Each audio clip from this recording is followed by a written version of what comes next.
कुंभ के अंदर आने वाले लोगों को कहते हैं जो महापापी होगा वही स्नान करने जाएगा।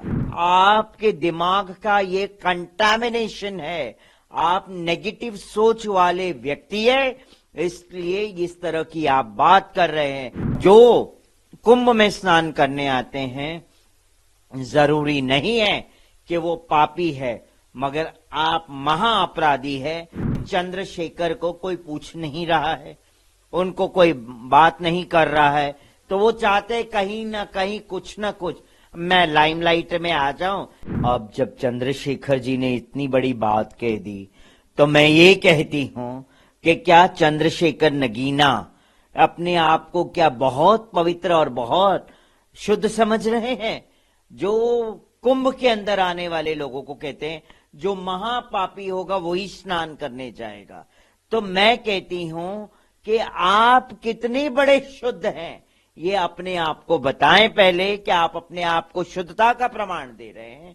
तो मैं कहती हूं आपके दिमाग का ये कंटामिनेशन है, आप नेगेटिव सोच वाले व्यक्ति है, इसलिए इस तरह की आप बात कर रहे हैं। तो फॉर योर काइंड इंफॉर्मेशन मैं चंद्रशेखर को कह दूं आपके एएनआई के माध्यम से कि जिस तरह से उन्होंने ये बात कही है वो गलत है, मैं उसको गलत मानती हूं।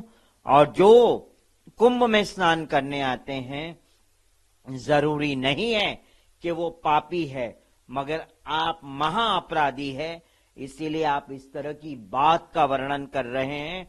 आपको सबसे पहले कुंभ में आके स्नान आपको करना चाहिए, क्योंकि आप महाअपराधी है। जिस तरह के कुंभ को लेके आपने बात कही है, जिस तरह से कुंभ में आने वाले जितने भी श्रद्धालु है उनको आपने टारगेट किया है और गलत शब्द कहा है।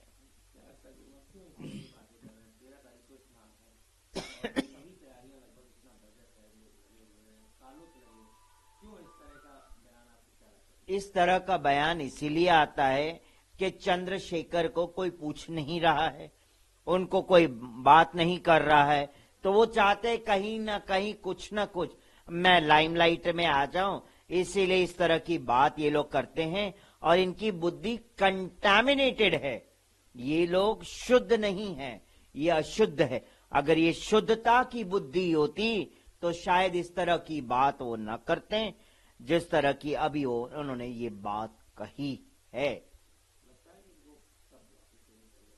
उनको पूर्णता अपने शब्दों को वापस लेना चाहिए और इसी प्रयागराज की भूमि पे आके चरणों में गिर के क्षमा याचना करनी चाहिए मां गंगा से, और प्रयागराज की जो रज है उस पे माथा टेक के क्षमा मांगना चाहिए, क्योंकि उन्होंने बहुत बड़ा ये अपराध कर दिया है।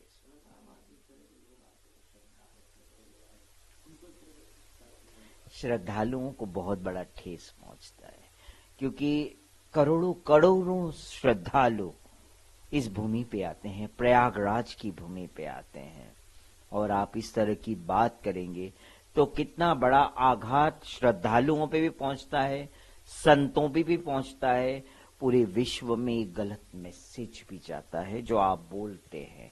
तो मैं कहती हूं अगर आप अपने आप को प्रतिष्ठित व्यक्ति समझते हैं तो पहले अपनी जीवा पे लगाम दें, सोचे, तोले मोले और फिर उसकी बात करें।